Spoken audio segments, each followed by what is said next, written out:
Thank you, Charles, and thank you, Jim, for inviting me back again. This is my fourth year down here. What we're going to do is we're going to talk about the Texas economic environment.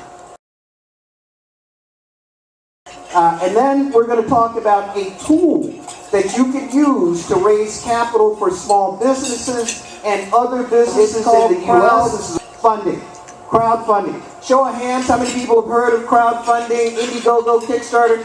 Okay, that's a lot more hands than last week. The white guy is Gary Becker. He won the Nobel Prize for economics. He was my thesis advisor. That's me standing with him at the IMF. This is the second edition of the book. Obviously, it will go through all of the changes, all of the things that have happened in crowdfunding since the first book, which was the first book on crowdfunding, came out in 2012. The national economic trend. Here's what you need to know. Household incomes have grown at the fastest rate ever. Those of you who were here last year, remember that I was very optimistic about the economic outlook for the country. This is how you know that Obama has had a successful presidency. You can't fake because it sinks to a decline in the poverty rate. The economy is fine, right? We're doing well. Texas especially, as I've said over and over again, y'all are different down here. Y'all are different. Y'all are different because you have an entrepreneurial environment. There are still problems. This is one of them. This is the black-white income gap. This shows the difference between the average wage for black people and the average wage for white people. The average wage for black people, $18.49 in 2015. The average wage is $25.22. Remember this because I'm going to come back to this. If the wages were equal, black people would have 26.7% more. Right, so the Texas economy, what's going on down here? Well, here's what's going on down here. The economic activity is actually pretty good. According to the Beige Book, which was published on August 29, 2016 by the Federal Reserve, manufacturing activity is flat to up. Demand for non-financial services has increased. Retail sales declined. Auto sales still strong. Real estate activity is flat. Loan demand is soft. This is key for you guys because this is a regional advantage that you have that other states don't have. Oil field services demand is depressed, but the worst of the oil slump is over for Texas. That will boost your economy in 2017. Agricultural conditions are favorable. Prices are still low. This will tie into my other part of the forecast with respect to the Fed increasing interest rates. One of the reasons why the Fed has not moved on interest rates is because prices are low. Prices are under control. All right? So, employment is mixed, price is steady, the outlook is positive but cautious. And the presidential elections are driving all of the uncertainty. Because this is a different presidential election. Right? I'm not making that stuff up, all right? So whenever you have that level of uncertainty, what happens is businesses delay making investment decisions. Right, so this is our forecast. I can't wait to get to this part.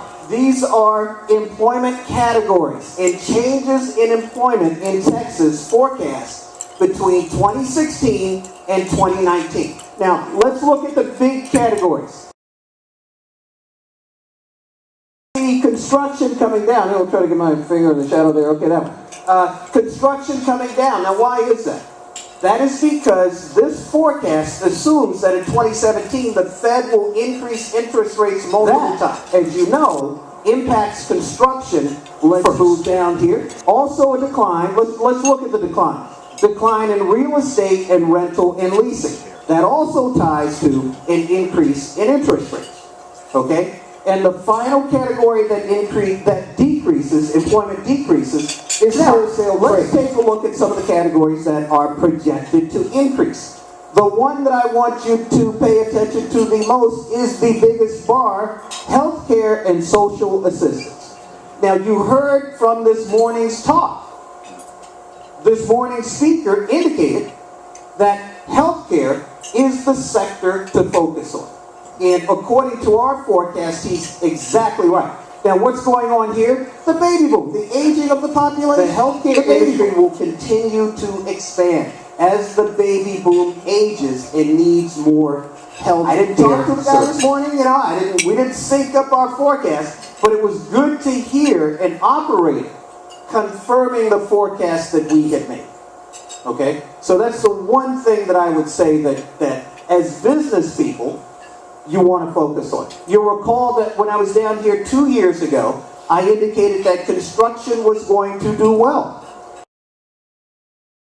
And it did do well over that 2-year time period. Charles tells me that there were a couple of people who were in the room who decided to increase their construction company activity based in part on that forecast. So what I'm telling you now is the new sector, healthcare, going to do well. So what's the forecast for black people? The black population is growing as a share of the population, as are all of the other minority categories.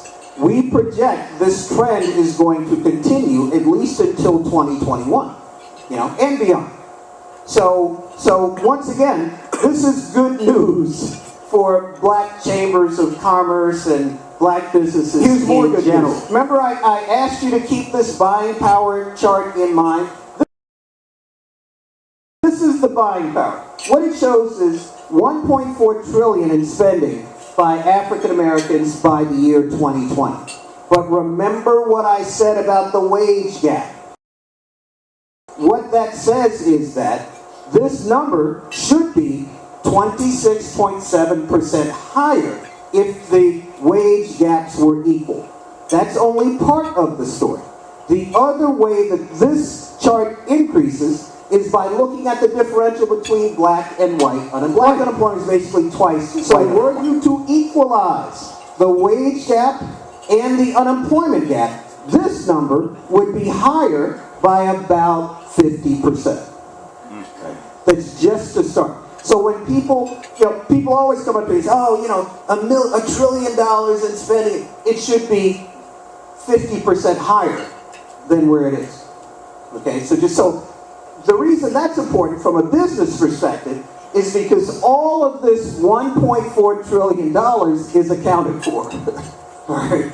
We don't have any degrees of freedom. We don't have any room to make long-term investments that benefit us, because every single dollar that we get, we spend, and we should have 50 cents more. Wow. Now, if we had the 50 cents more, we would take 25% and invest it. Right. All right, 25 cents. All right. But here's some more good news. We don't. The good news is black people are completing educational requirements at record rates. Percentage of black college graduates, 2015, 22.9%. There's also been a substantial increase in the number of firms. Now, we know, the black people in the room, and by the way, there are a lot more white people here this year. Thank you. Welcome aboard. I'm glad you guys are here. We know that the number of black firms increases because of the discrimination that takes place in the professional workforce. You can't get a job, you can't keep a job because of discrimination, so you're forced to go out and create your own firm. That's part of the reason why this is 34%, which is, as an economist and as a statistician, I can tell you that is a huge number. You never see double-digit numbers when you look at these broad macroeconomic perspectives. So that caught my attention. But 34% increase in the number of black firms between 2007 and 2012, compared to a 2% growth overall. So where do I get these numbers from? I get these numbers from something that you should all look up, which is the 2012 Survey of Business Owners. Survey of Business Owners. If you're interested in these stats at all, take a look at that. These are the number of firms in the U.S., American Indian, Asian, Black, Hispanic, sales of firms. This is part of the issue. As you know, African American or black firms have sales on average of $72,000. White firms, sales on average of $600,000. So that is important from the standpoint of policy, from the standpoint of financial services. There's no reason to go into most black firms and try to get them to take out a loan for $500,000. They just don't have the sales to support it. But a $25,000 loan would make a lot of sense. Okay? And here's the other thing that's tricky. You can't make that assumption. You have to ask. You know, whether a $500,000 for you, a $500,000 loan makes perfect. I know you got one. You got $500,000 in your pocket. Right? Can you borrow some? Yeah.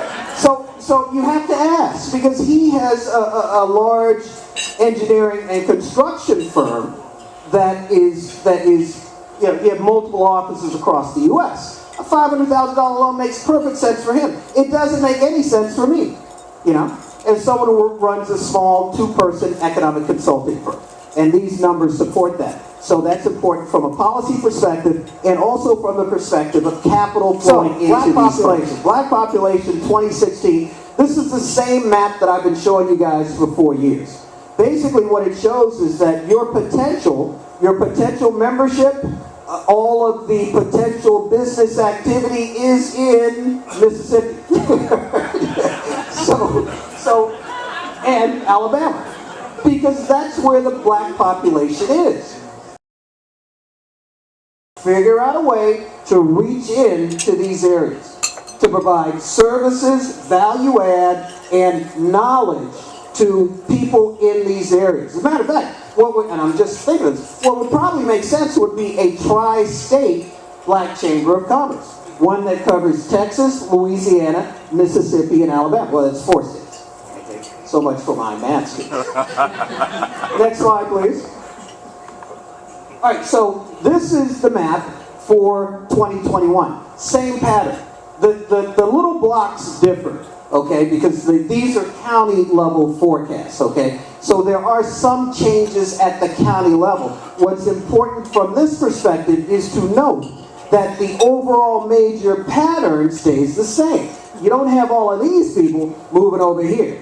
You know, they pretty much are going to say, so that supports the contention that I just made, that you need a quad state black.